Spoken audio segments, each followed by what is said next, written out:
करके उनको बताया जाता है कि भाई स्थानीय आवाज ये है और आवाजों को छू दो, जो स्थान की आवाज है उसमें तार मिला दो। उसी ऊपर से जो धार आ रही है उसकी एक किरण आ रही है, उसको पकड़ लो, छाट लो, तो बाकी आवाजें सब बंद हो जाएंगी और वो आवाज आती है। तो उस छाटने में मेहनत करती है, एकाएक आवाज नहीं छूटती। आवाजें बहुत हो गई, कहते आवाज बहुत हो गई, तरह तरह की बात बात की आवाज है। और कौन सी आवाज है तो साधक को छाटना पड़ेगा, यही उसका साधन का इम्तिहान है। और वो आवाज आती है और छाटना सका तो निकल के कैसे जाएगा, फिर तो फेल हो जाएगा, इम्तिहान में बात नहीं होगा। तो साधक को ये सब चीजें समझना चाहिए कि आवाजें किस तरह से बढ़ गई सिस्टम के ऊपर है कारण से। तो आवाजें सब अपने अपने शरीरों में बढ़कर और इस स्थूल शरीर की स्थूल जो आवाज मालूम होती है, इसलिए उसको छाट नहीं पाता। कान पर इतने मोटे मोटे पर्दे स्थूल है, कर्मों के पड़ गए, सूक्ष्म कर्म और लिंग और कुछ कारण कर्मों की तो बात बहुत दूर रही, तो आपकी समझ में नहीं आता। लेकिन धीरे धीरे जब आप आवाज को पकड़ोगे धीरे धीरे समझ में आने लगेगी। और आवाज के सुनने से पर्दे जो है उनकी सफाई होती है। जैसे हवा आई, बादल जमे हुए, हवा आई उड़ाने लगी, तो देखते देखते बादलों को उड़ा लेगी। ऐसे ही सब है कि जैसे वो आना शुरू हो गया तो जो जमे हुए थे हैं बिल्कुल एकदम से बारीक हो जाएंगे और बिल्कुल बारीक होकर मुलायम होकर हो जाएंगे, साफ हो जाएंगे, तो खाद खुल जाते, आग खुल जाती, दिखाई देने लगते, सुनाई देने। लेकिन हम इस भेद को जो सैतल कमल में बैठ करके निर्गुण भगवान जो आवाज दे रहे, वो किन किन में आवाज होकर के और फिर हमारे पास तक आ रही, इसको नहीं समझोगे और फिर छाटने की आप क्रिया बुजुर्ग जानोगे और मन को कैसे बुद्धि और चित्त को कैसे रोका जाएगा उस आवाज के सुनने और परखने, तो फिर हम शोधन नहीं कर सकते। इसकी जरूरत है। और ये सत्संग हो जो निर्मल सत्संग होना चाहिए, शुद्ध, वो इसलिए नहीं हो पाता है क्योंकि संसारी अंबार गठरी जिसको कहते हैं बांध करके, मतलब यह कि दुखों की, चिंताओं की, शोक की, विपदाओं की ये लेकर के चले आते हो और मतलब यह है कि उसको फेंकने नहीं देते हो, तो फिर ऐसे चलेगा। मान लो कि दो चार बस तकलीफ आपकी दूर कर दी जाए, लेकिन गठरी में तो तकलीफों का अंबार है, वो आपने बांध रखा।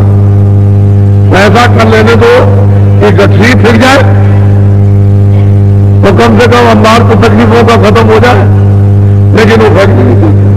नहीं नहीं नहीं, उसको मत फेंकिए, ये तो रहने दीजिए और तकलीफ दूर करिए, तो कैसे दूर होगी? पूजा आनेगा तभी तो तकलीफ दूर होगी, अब से बहुत पूजा लगा, ऐसा नहीं होता। तो पापों की गठरी लोग जब अपने सिर पर बांध करके रख लेते हैं तो दब जाते हैं और उनकी समझ नहीं आता। इसीलिए कहा है कि जब पापों का गड़ा बढ़ जाएगा तो सृष्टि में उथल पुथल बात होगी, जल से होगी, पृथ्वी से होगी, अग्नि से होगी, उथल पुथल वायु से होगी, आकाश से हो जाएगी। ये उथल पुथल होती है क्योंकि मसाला इनमें से जब कोई भी जल, पृथ्वी, अग्नि, वायु, आकाश जब हजम नहीं कर पाते हैं तो उथल पुथल होती है। अब ये सूक्ष्म ज्ञान है, वहां देखने से पता चलता है कि उथल पुथल किन कारणों से ये होती है और बैलेंस खराब हुआ वो बड़ा सीधी, जरा सा भी इधर से हुआ तो ठीक यही स्थिति है अपने कर्मों की कि जब बोझा लगता है तो बैलेंस अपनी अपनी इंद्रियों का और मन का और बुद्धि का और चित्त का और अपनी आत्मा का बिल्कुल अस्त व्यस्त हो जाता है और धड़ाक से फिर गिरता है।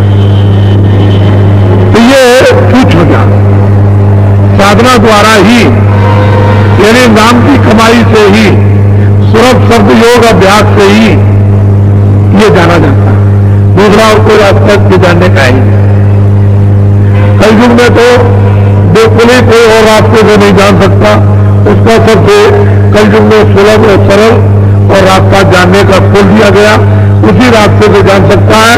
अगर कलयुग में और उपाय करेगा उस रास्तों को कुछ नहीं जान पाएगा। इसलिए जो पूजा पाठ इत्यादि इत्यादि जो थे वो अपने अपने जगहों में थे।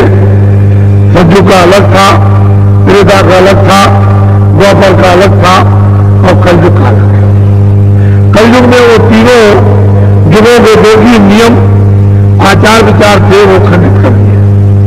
अब कलयुग का आचार विचार और नियम चाहिए।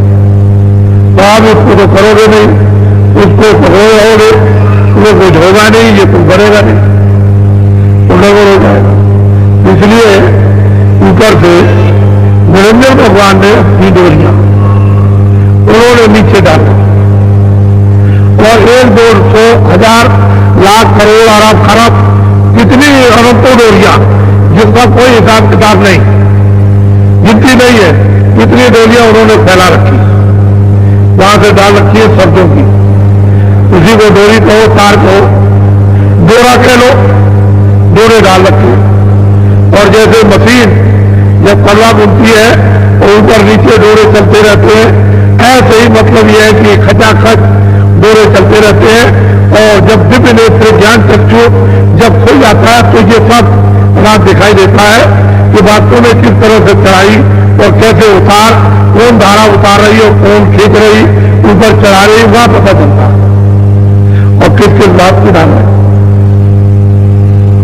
काल धारा कौन सी, माया धारा कौन सी है, और उसके बाद में दयाल धारा कौन सी है, किसकी धारा क्या है, ये सब वहां पता चलता है। लिंग धारा किसको कहते हैं, सूक्ष्म धारा किसको कहते हैं, स्थूल धारा किसको कहते हैं, वहां से मालूम होता है। अब ये इतना बड़ा सूक्ष्म संदेश है कि एकाएक आपकी पकड़ में जो अभ्यास करते हैं उनकी समझ में आ जाता है, जो अभ्यास नहीं करते उनके समझ में कुछ नहीं आता, उनको तो कुछ मालूम कुछ है नहीं। इसलिए शुरू में प्रारंभ में जब भी आपको नामदान मिले और जब आप भजन पे बैठो तो ये पिंड की सीमा है, उसने ये बना रखा है बड़ा सा ऐसा आकार कि यहां तक इसके आगे ये इंद्रिया नहीं जाती, ये उसकी चिराकाश की सीमा है। यदि चिराकाश का मतलब है कि मृत्युलोक का नाका, यही से उसका रास्ता है। उधर चले जाओ तो दूसरे लोग में, इधर आ जाओ तो मृत्युलोक। तो दरवाजे पर बिल्कुल बैठाती गई सूरत कि अगर बेटी मिल जाए और ये जुक्ति बता दे तब तो मतलब ये है कि अंदर खोल के निकल जाओ, और नहीं तो निकल जाओ। ये तो नाका है। इसी को संतों में मेहराब बुर्ज छज्जा यहां सूरत बैठी हुई है, और छज्जे पर से मतलब है कि ऊपर देखे तो क्या क्या दिखाई देता है। तो जिस तरह से बाहर की अच्छी आंखें बाहर की मोटी चीज देखती है, ऐसे ही अंदर की आंख अगर छज्जे पर खुल जाए तो वो सब कुछ वहां बैठ करके और सब कुछ इससे बहुत साफ, ये तो उसकी दवाई कुछ नहीं, साफ दिखाई देता है। इसलिए साधन आप भजन करो, भजन कहते हैं सुनना, और देखो ध्यान कहते हैं देखना, और सुनन कहते हैं कि हम आत्मा नाम ले रहे रूप की याद करते हैं। और इस नाम और रूप की याद में हम पर दया कर दीजिए कि जब हम ध्यान भजन करें तो उसमें हमको इसका फल परिचय में मिले, दृष्टि खुले, कान खुले, सुनने को मिले आंख से कान को। तो सुमरन का जो फल है वो आपको दृष्टि में कानों में मिलता है, जिससे खुलती खुलती काल बोलते हैं और मिलता। और फिर इन्हीं शब्दों की तरह तरह की परख कि किन किन बाजों से भात भात की यानी सब जो गुंजारमान कर रहे, एक दो बाजा नहीं है, बात